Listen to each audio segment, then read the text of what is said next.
Alors, petit pêcher. Alors, un pêcher de 2 ans, pêche jaune. Alors, comme tous les arbres, on fait avec les maladies, les pas maladies, les chiens qui pètent des charpentières comme des gros bourrins. Le pêcher pousse très vite. Hein. Il pousse très vite, il fait vite il va vite très haut. Et il s'allonge très facilement. Par contre, il a souvent la cloque, ou des pucerons, ou des machins, des maladies un peu en tout genre. Alors, la taille d'été, elle se fait quand il a environ 15... Ah, je crois qu'on appelle ça des cantharis. Rien à voir avec les mouches, hein, mais... Enfin bref. Donc, une charpentière, 2 charpentières là-bas, 3 charpentières ici, peut-être une 4e là, une 5e qui a été pétée par un chien.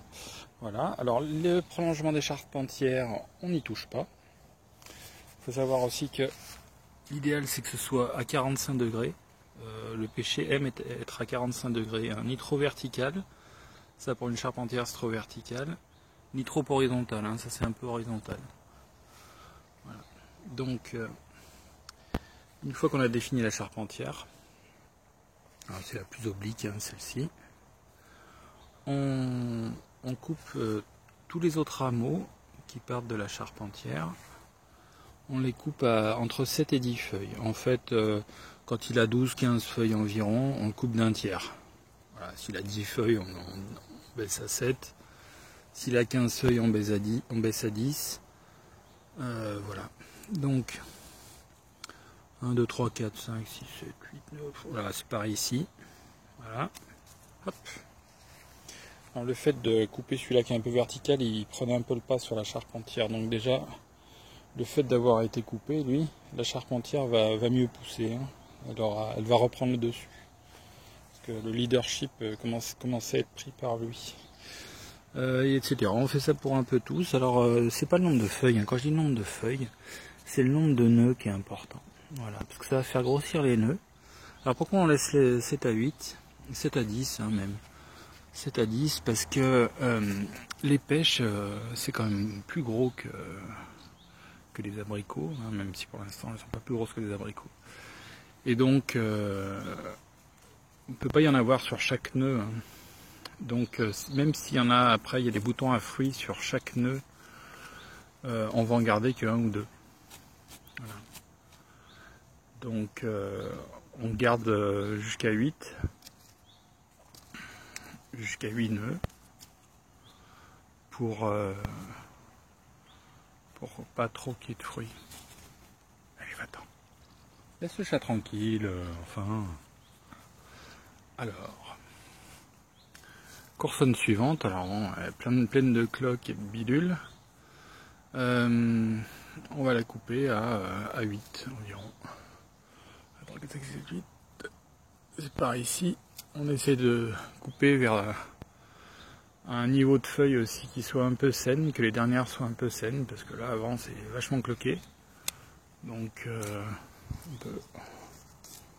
on peut un peu enlever les feuilles cloquées, faire gaffe quand on enlève les feuilles cloquées, si on tire trop fort, on peut avoir tendance à casser le rameau. Voilà. Et on fait ça pour chaque rameau de toute la charpentière. À l'autre côté, on va laisser 7-8 boutons, 1, 2, 3, 4, 5, 6, 7, 8, 9, voilà. Voilà. T'insistes un pépère, hein. Tu vas te faire griffer le pif. Et donc, celle-ci, il n'est pas encore assez bien long. Alors, c'est pas tant la longueur de la coursonne, hein, ça c'est la coursonne. Là, il y en a la coursonne ici. Je dirais même que ça, pour moi, ça va être non pas une coursonne, mais une ramification de la charpentière. Ici, quand on le voit de loin, ici, la charpentière est ici. Je vais laisser filer une charpentière là. Donc, je vais pas considérer ça comme comme une coursonne, mais comme un prolongement de la sous-charpentière. Et donc mes coursonnes que je couperai quand elles seront un peu plus longues, ce sera les deux autres. Voilà. Éventuellement celle qui partirait plus bas. Voilà. Ça c'en est une. Ah bah j'ai déjà coupé. Voilà. Puis on fait ça sur tout ce qui peut être. Voilà, ça part de la charpentière. Donc ça c'est une coursonne. On va essayer de la mettre à 8 sur des feuilles. Voilà. C'est 8 boutons. Celle-ci. 3, 4, 5, 6, 7, 8. Oh, il n'y a pas des feuilles magnifiques, bah tant pis. Hein. Faut bien ramasser les feuilles après parce que les feuilles cloquées au sol, ça répand la maladie. Voilà, donc sur cette charpentière, par exemple, celle-ci, la prolongation n'a pas bien marché. Hein. Elle a eu un petit problème d'une maladie quelconque. Voilà, donc il faudra choisir soit celle-ci comme le prolongement, soit celle-là. Celle-ci me paraît pas mal, donc on choisira celle-ci comme prolongement, on la coupera pas. Et on va couper donc les autres. Voilà, donc celle-ci ici, on va couper à 7, 8. Voilà. Ensuite, celle-là, 1, 2, 3, 4, 5, 6, 7, 8. C'est par ici, allez, une petite dizaine. Trouver des feuilles un peu saines. Si on trouve des feuilles un peu saines, à la fin, on a plus de chances de rester en vie. Voilà. Et on fait ça pour chaque coursonne. Voilà, on laisse pas trop celle-là s'éclater. 1, 2, 3, 4, 5, 6, 7, 8. Pareil ici, on essaie de trouver des corrects. Voilà, et donc la charpentière, ici, elle garde le leadership. Hein, ou celle qui est la plus haute, quoi. Voilà. Ainsi de suite.